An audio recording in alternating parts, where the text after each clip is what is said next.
are liberal men on the apps, the dating apps, this video is for you. If not, keep scrolling, keep scrolling. It's fine. It's fine, just keep scrolling. It's fine.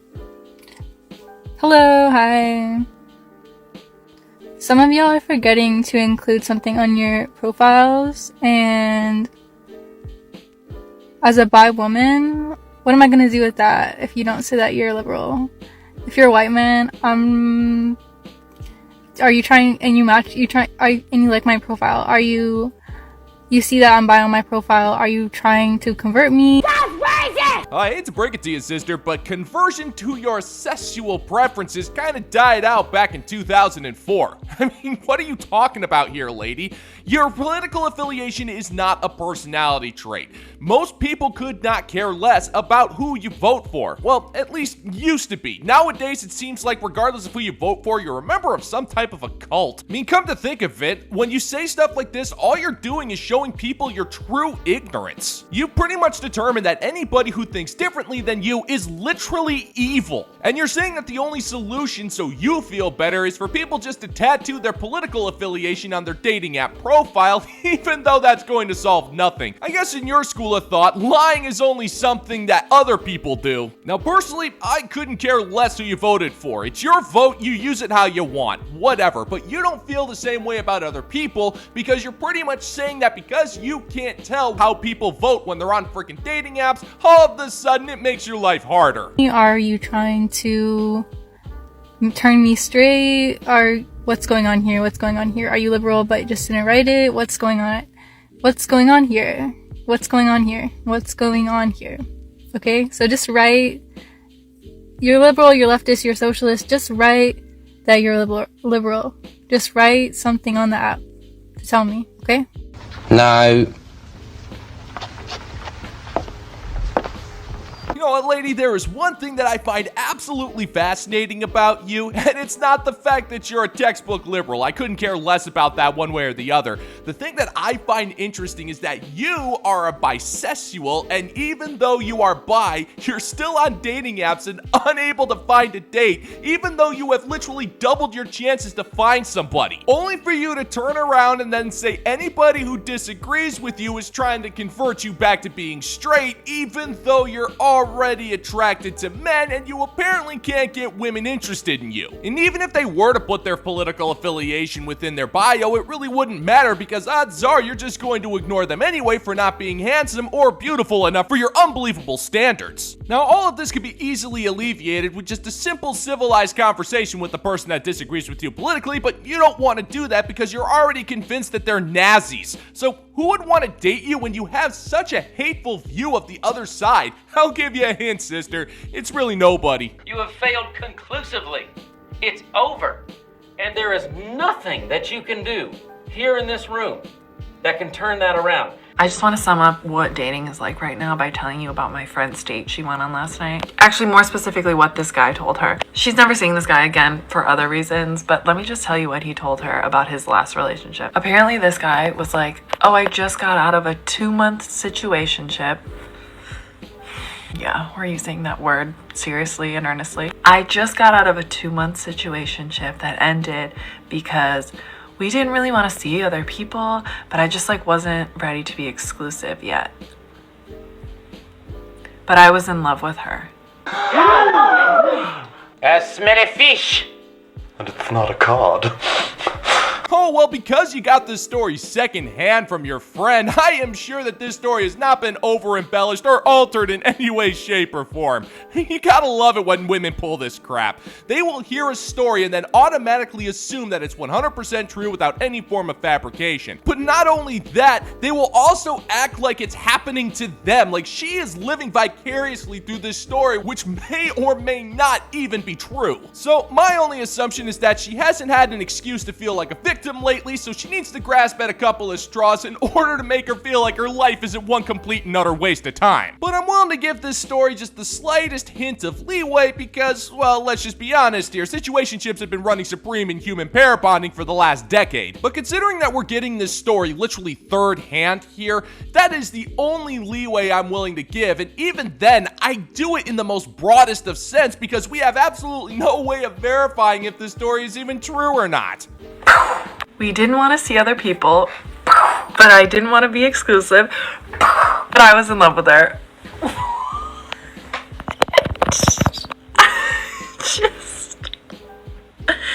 Just toss me in the river, folks. Do you guys hear yourselves? Do you hear yourselves? Do you, no, like legit, like I need you to put your thinking caps on and hear what you're saying. Why are so many of you ruining your own lives? I'm just wondering. Speak for yourself, moron. Oh my god, that is funny! Woman, I don't think it's fair to be judging the entire population of men based on a failed date which may or may not have actually happened. But you're a modern woman, and you're a life failure, so I really couldn't expect anything less from the likes of you. Bonus points to anyone who gets the reference, but people in glass houses sink ships, and we have been telling you for years, if not decades, that the situationship hookup culture, which you helped to facilitate with your standards, has pretty much decimated human pair bonding and has effectively ruined your lives in the post-30 era. And that is because of the one supreme fact that women control access to the bedroom. You always have, and if you're racking up bodies and getting with people who aren't interested in you, well, you are ruining your lives just as much as men are ruining theirs. But I guess we're just going to ignore that little tidbit because doing so would force you to recognize that you actually make decisions in your life which can affect you negatively. And as we all know, as the perfect princess that you are, we can't have that, now can we? Shut your dirty little mouth! I'm gonna be so for real right now. The number one thing that would solve 99% of dating problems, 99% of relationship issues, is that if women knew that them asking for their wants, needs, and desires, which is truly her being in her feminine, asking for her desire, asking for what her heart wants, if she's willing to ask a man for those things, knowing that it is not just in service to herself, but it is actually in service to that man to ask for exactly what she wants. Get serious, that never works. You know, woman, I would be inclined to agree with you if it wasn't for a couple of problems with what you're saying here. Now, culturally speaking, modern women are convinced that men are just supposed to magically know what a woman wants when it comes to dating, relationships, marriages, kids, and literally everything. If he has to ask something, then all of a sudden the mental load argument comes into play because now she has to think about what she wants in the relationship. So the man should just know magically, so that way she can live in her fantasy life, and that man can have a life where he's not getting a headache once every 5 minutes, and she'll extend it to 6 minutes just because she cares about him so much. And let's just be real here for a second. A modern woman will never ask a man of anything. She is a strong and independent boss bay yas queen who don't need no man, and any man that enters into her life should feel honored for the privilege. So she will straight up demand the things that she wants from him and will completely ignore every single thing that he needs from her. So pretty much there's no point in trying to advise modern women in doing this because they're not going to listen anyway. Because when a woman can offer what it is that she desires, it is such an opportunity for a man to step up and show up for what she desires. Now, it might not be in the exact way that she's asking for, because of course there's co-creation that goes into relationships. I'm not going to call it compromise. It's definitely co-creation, because in return, she also needs to be okay with letting go of maybe there's a part of her ego that wants it done in a certain way. And he's like, well, I would love to give you that, but I'm maybe not available for that exact way, but here's what I am available for. You don't know what words mean, do you? Woman, what you described was literally a compromise, and that is not a bad thing. Relationships are built on compromises. The concept of the modern relationship is that it's supposed to be happy and fulfilling and all of this stuff, when in reality, it's going to be hard. It does take work. But if there's one thing we know about modern women, it's that work makes them cranky. And I find it awfully interesting that the word compromise has a negative connotation when it's been replaced with a word that's even more negative in the form of settling. Now, once again, I would be inclined to agree with you because you are making a point that's semi-solid, but the problem is you are looking at the man and telling him that he needs to step up, even though that man is most likely trying to do the best that he can under the circumstances, which is kind of a weird way of saying that men need to do better. Now, once again, I do agree, communication is key when you're talking about a relationship here, but this is really teeter-tottering on just blaming men for the lack of communication, even though modern women have made it abundantly clear that they're not willing to do so because the man just needs to be a mind reader. It is constantly in service to yourself and in service to a man. And I feel like if women knew that asking for what she wants, for her showing up in a specific way that feels so good to her, if she only knew that that was not just in service to herself, because that's the first layer, knowing that it's in service to yourself, but also knowing that it's in service to the man. Not that she's doing it for the man, because she's doing it for herself first and foremost, but that it's also in service to that man. Then women would be out here asking for everything that they want and being willing to co-create with what the man is available to show up for, or she's gonna see her way out of that relationship. She's gonna see her way on to the next man who can show up and co-create for her desires. That would solve so many issues. No offense, but it sounds like some fucking commie gobbledygook. Woman, it is not co-creating. That is not a thing. What you're talking about is compromise, and there's nothing wrong with that, but that's not the issue here. The problem is that this should be common knowledge, that if a woman needs something, that she should be able to ask. But we don't live in that era anymore. We live in the era where the modern woman has absolutely no idea what she wants, so she expects the men to figure it out. And when the men straight up ask, then they get furious because the men should just magically know. And let's just be real here. When was the last time a modern woman has asked for anything? She is a princess. She's a boss. She's strong. She's independent. And she asks for nothing. She straight up demands. And what kind of man wants to deal with a woman who's going to treat him like a freaking hostage? Now, like I said, some of this is actually fairly solid advice, but the problem is it's going to fall on deaf ears because modern women refuse to believe that they need to communicate anything because they should not have to lift a finger to make a freaking relationship work. Hi, we have to take a moment for some shameless self-promotion. I'd like to take a second to say thank you to the fine members of the Bounty Board over on Patreon for their support of my work as I get content out to you guys every single day. Gentlemen and gents, I cannot thank you enough for your support, so thank you once again. All hail! And if you're interested in supporting the channel, check out the Bounty Board over on Patreon, where $5 a month gets you access to exclusive content you're not going to find on YouTube. And of course, you can always support the channel by liking this video, sharing, leaving comments, and if you're enjoying my particular brand of comedy, then I hope I've earned your subscription today. So recently, I caught up with an old friend, and she was telling me that she got divorced. And I was so surprised because her and her husband were such a cute couple and they had been together for 11 years. So I asked her, like, what happened? I figured something bad happened. She's like, honestly, I was just bored. Like, my husband, all he did was work. I was a stay-at-home mom. We had 3 kids and I just got lonely and bored. And she says that when she would bring it up, like, he would take her out, but it was just boring to her. Like, she needed some excitement in her life. She just felt like she was just a mom and a wife, and her husband just wasn't doing that for her. Oh, poor you.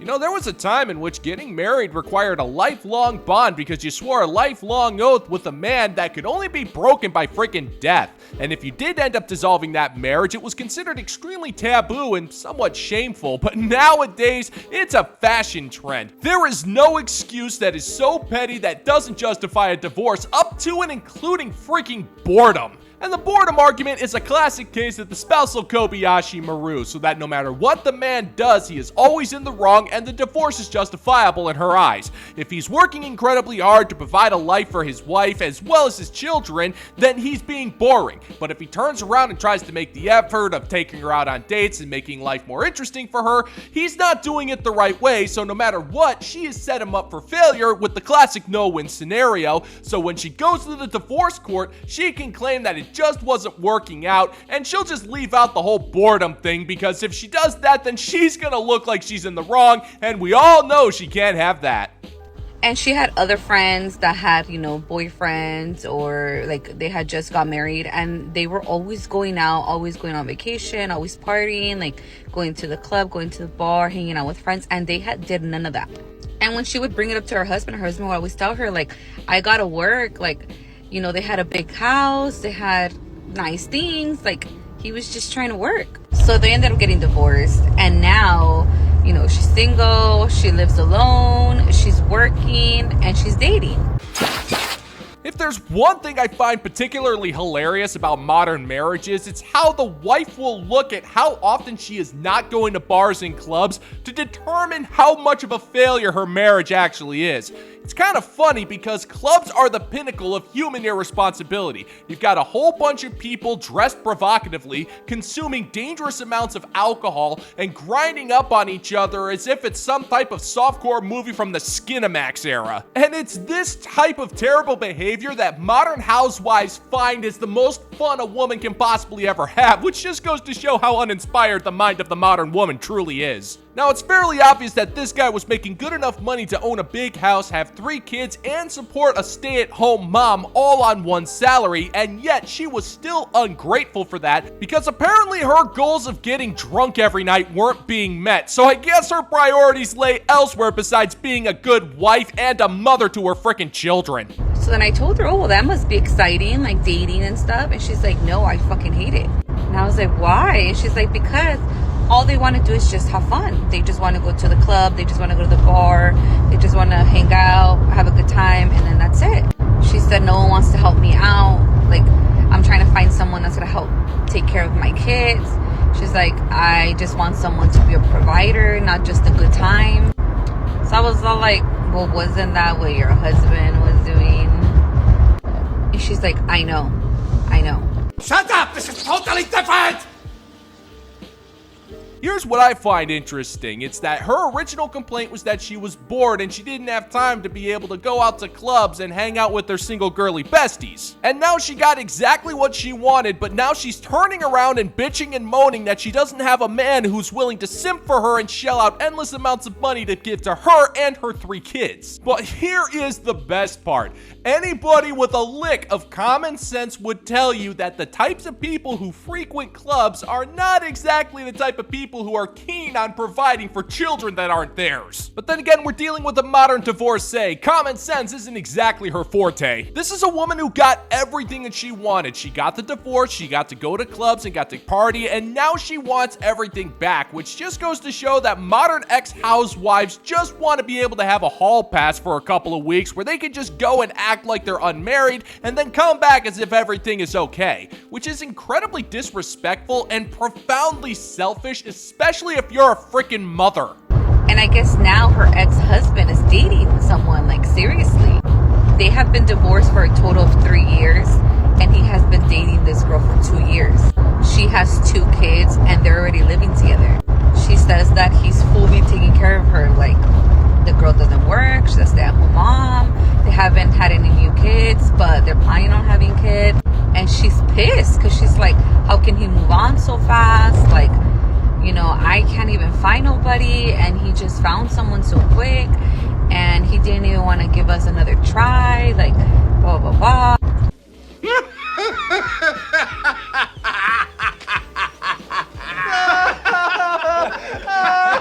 That's one thing I absolutely adore about modern ex-wives is they just expect their ex-husbands to sit around and twiddle their thumbs, wait for her to have her finish up her fun, and then turn around once she's done acting irresponsibly, then expect him to take her back, and then have this new big lavish wedding where everyone has to come by and then give her more gifts for the second time around. Now, it could be 2 years, it could be 20 years. The timing doesn't matter because once a man finds a new woman, the ex-wife will always be shocked that he found someone new so quickly and then refuse to take her feelings into consideration when he moves on with his life, even though when she divorced him, she did not take his feelings into consideration one bit. But in this case, it's even more hilarious because this guy ended up meeting a single mother, and then the two got together, and they are not only planning a family, but they're also taking care of each other's kids, which means that this guy would rather take care of someone else's kids instead of giving the mother of his children another shot. And I was so confused because I was like, okay, So you divorced him because he was always working and you were bored. So now you're single, going out, having a good time, dating, but you don't like that. Now you want someone to take care of you, a provider. And your ex-husband, all he wanted to do was be a provider. That's why now he is dating someone who he has no problem providing for her and her kids. And she's pissed because she's like, why would he go and find someone who has kids? Like, he already has kids. Why would he want to take on that responsibility? And I'm like, wait, aren't you looking for someone to take on that responsibility? Hell! Shut up! Shut up! Shut up! You know, normally I would be the type of guy to say that it would be a fool's errand for a man to get involved with a single mother, but I honestly think the gray area lies if he's a single father, that she's a single mother, and they want to have kids together. Then I look at that and say, okay, that's kind of different. But it sounds to me like in this scenario, we have a man who wants to take care of a woman and a woman who wants to take care of her man, so in my opinion, that's totally fine. And therein lies the ultimate answer to this broad's question. She is asking, how could he move on with her? Well, that's because she's providing him with what he needs, and that is her taking care of him while he takes care of her. It's called a relationship for a reason, and she didn't want that. She wanted to go out into the world and have a whole bunch of fun and then turn around and then expect everyone to welcome her back with open arms. But I hate to break it to that woman, it doesn't work that way. If you live by irresponsibility, you end up having to face the consequences of your actions, and if there's one thing that a modern woman can't take, it's accountability in any way, shape, or form.